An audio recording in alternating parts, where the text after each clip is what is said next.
अस्सलाम वालेकुम। आज मैं बना रही हूँ चॉकलेट सेवइयाँ। तो सबसे पहले हम 2 चम्मच इसमें घी डालेंगे। आप देसी घी भी डाल सकते हैं, अगर डालडा है तो वो डाल। इसको अच्छी तरीके से गर्म करेंगे। 1 चम्मच ये मैंने इसमें डाली सेवइयाँ। अब इसको अच्छी तरीके से हम फ्राई कर लेंगे। तब तक फ्राई करेंगे जब तक इनका कलर नहीं चेंज हो जाए।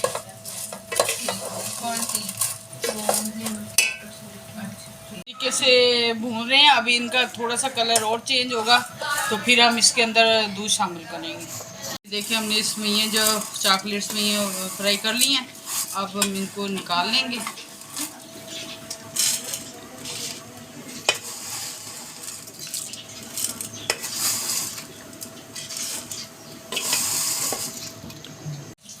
ये 2 लीटर हमने दूध ले लिया।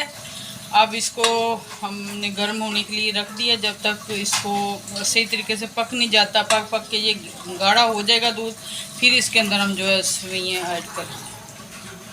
ये तकरीबन आधा रह गया तो फिर ये 3 से 4 अदद मैं इसके अंदर छोटी इलायची डाल रही हूँ। और हम ना चम्मच जो है वो चलाते जाएंगे इसके अंदर कि दूध नीचे ना लग जाए। ये देखे दूध अच्छी तरीके से पक गया। और अब इसमें हम सेवइयाँ डाल रहे हैं। बिस्मिल्लाहिर्रहमानिर्रहीम।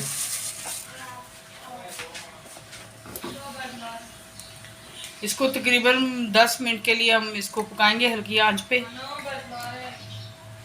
लेकिन हमारी सेवइयाँ जो बिल्कुल तैयार हो चुकी हैं। अब हम इसमें 1 कप जो है वो चीनी का डालेंगे। आप कम ज़्यादा डाल सकते हैं। बिस्मिल्लाहिर्रहमानिर्रहीम।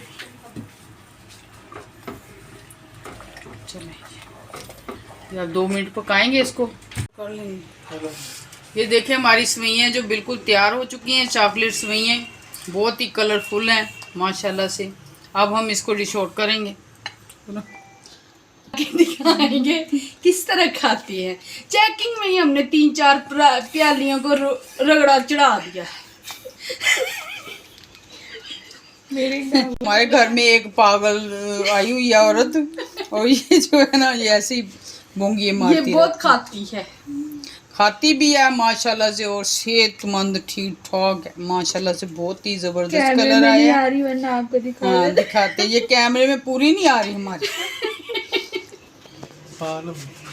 ये देखें अब हम इसको डिश आउट करेंगे। ये थोड़ा सा खोपरा डाल दिया है और थोड़ी सी हम सूगी डाल रहे हैं इसके ऊपर।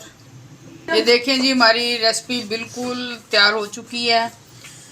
हमारे चैनल को सब्सक्राइब किया करें, लाइक किया करें, शेयर किया करें। कोई भी आपको रेसिपी हमारी पसंद आती है तो आप कमेंट में बताया करें। आप हमारी रेसिपी को फॉलो किया करें। जब आप कमेंट करते हैं, कोई हमारी रेसिपी को फॉलो करते हैं, तो हमें बहुत ज़्यादा खुशी होती है और हमारा दिल करता है कि हम आपके लिए इससे और ज़्यादा से ज़्यादा अच्छी रेसिपियाँ लेके आएँ।